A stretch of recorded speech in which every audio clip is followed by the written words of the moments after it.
mengajak ke semua komponen bangsa untuk berperan aktif mengikuti pembentukan kader pembina bela negara. Kader yang dibentuk untuk mewujudkan Indonesia yang kuat di tengah kompleksitas berbagai bentuk ancaman nyata. Dan pembentukan kader pembina bela negara, saya ingatkan, pembentukan kader pembina bela negara bukan wajib militer. Saya ingatkan, ya, bukan wajib militer, ya. Namun sebagai perwujudan hak dan kewajiban, itu ada undang-undang yang nomor berapa itu. Untuk gelombang pertama akan diikuti 4.500 peserta yang tersebar di 45 kabupaten dan kota. Nantinya program ini akan terus dilakukan hingga target 100.000 kader bela negara tercapai. Dari Jakarta, Yesika Daryanto, Junaidi Ahmad, TV One mengabarkan. Wajib militer di beberapa negara dilakukan karena keterbatasan sumber daya manusia untuk kepentingan bela negara. Meski disebut berbeda dengan wajib militer, namun program bela negara memiliki konsep dan tujuan bersama. Inikah wajib militer ala Indonesia? Kita akan berbincang tentang program bela negara yang dicanangkan Kementerian Pertahanan bersama anggota Komisi 1 DPR, Mayor Jenderal TNI Purnawirawan Supyadin Arisaputra. Selamat petang, Pak Supyadin. Selamat sore, Mbak. Kemudian selain Pak Supyadin juga sudah hadir di tengah-tengah kita di studio sini, ada dari Imparsial dan Mas Al-Araf. Selamat sore. Selamat sore. Kita bicara ke Pak Supyadin terlebih dulu. Pak Supyadin, ini Kementerian Pertahanan mengadakan program yang katanya bukan wajib militer tapi serupa. Jadi serupa tapi tak sama. Namanya bela negara. Ini sebetulnya rencana ini menindaklanjuti apa, Pak? Kenapa ada ide seperti ini, Pak Supyadin? Ya, saya kira ini ide yang baik gitu ya. Jadi dalam pasal 30 Undang-Undang Dasar 45 di situ ditentukan bahwa setiap warga negara punya kewajiban untuk membela negara. Nah, latihan bela negara itu sangat jauh sekali dengan wajib militer ya. Kalau wajib militer itu paling tidak dia 6 bulan ya. Kemudian di sebuah lembaga pendidikan ada kurikulum yang terukur dan latihan-latihannya pun itu di situ ada materi yang namanya latihan-latihan kemiliteran. Ya. Tapi kalau latihan bela negara ini sebenarnya titik beratnya kepada latihan keprajuritan. Jadi beda. Ya, latihan keprajuritan dengan latihan kemiliteran itu sangat jauh berbeda. Berbedanya gimana sih Pak? Yang mungkin masyarakat mereka dilatih taktik bertempur. Pak Supyadin yang begini menjadi contoh, makanya saya jelaskan dulu ya. Kalau latihan kalau latihan wajib militer ya, itu ada latihan menembak dia. Ada latihan taktik dan teknik bertempur. Nah, itu yang menonjol ya. Sementara kalau latihan bela negara itu titik beratnya kepada penanaman jiwa patriotisme. Jadi di situ yang dilatih itu disiplin, ya, latihan soliditas, loyalitas, latihan fisik, baris berbaris, ya, latihan penghormatan, ya. Nah itu intinya di situ. Jadi saya pikir tidak akan ada latihan menembak, karena ini latihan bela negara. Jadi bukan latihan dasar kemiliteran, tetapi latihan keprajuritan, penanaman jiwa patriotisme. Pak apalagi Supyadin, sebulan. maaf saya potong Pak, karena sebulan itu ya, Pak Supyadin, saya potong di situ Pak, karena menurut Kepala Badikat Kemhan, yaitu TNI Harti Nasrin mengatakan Pak, bahwa ini mencakupi adanya menggunakan alusista Pak.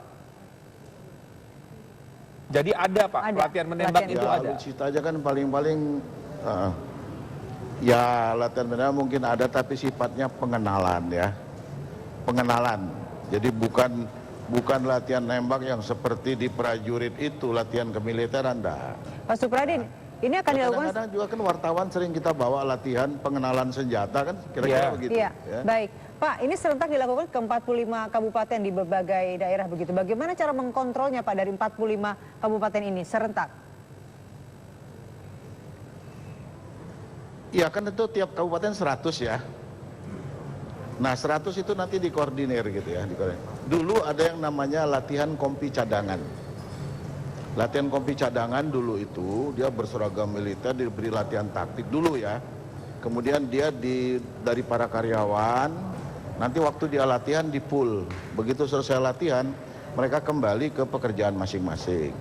Nah kalau ini saya kira lihat, setelah saya baca, ini kan konsepnya ya di umur 50 ke bawah, ada pegawai, ada masyarakat, kan begitu ya. Nah itu dididik 100. Nah saya yakin tiap kabupaten itu pasti ada koordinatornya nanti. Nah koordinator inilah yang mengkoordinir 100 orang ini untuk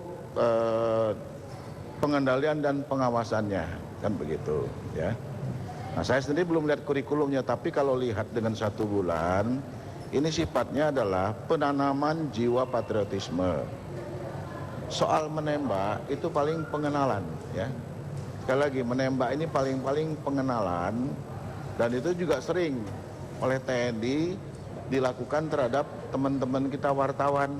Ya, saya waktu di Kodam juga begitu. Baik, Pak. Saya latihan pengenalan menembak, tapi cuma baik. Saya harus minta. Jadi tidak ada, cuma latihan fisik ya. Ya Pak. Saya minta pendapat Mas Al-Araf. Kalau kita lihat apa jawaban dari Komisi 1 DPR RI yang sudah memang menyetujui paling tidak ide atau gagasan program adanya wajib militer ala Indonesia. Tapi bahasanya di sini bukan tapi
ingin kita menjelaskan tentang bela negara, membangun paradigma nasionalisme, maka yang lebih tepat untuk melakukan ini adalah Kementerian Pendidikan dengan memasukkan kurikulum di dalam sistem pendidikan mereka. Karena itu terkait dengan paradigma dan cara pandang bagaimana mencintai tanah air, mencintai negara dan lain sebagainya. Jadi bukan Kemhan ya, bukan seperti pelatihan fisik seperti pelatihan fisik. Kalau tujuannya adalah membangun rasa nasionalisme. Dalam arti Anda menanamkan sejak dini kepada anak ada kurikulum itu. Nah, itu bisa masuk dengan kurikulum pendidikan kewargaan.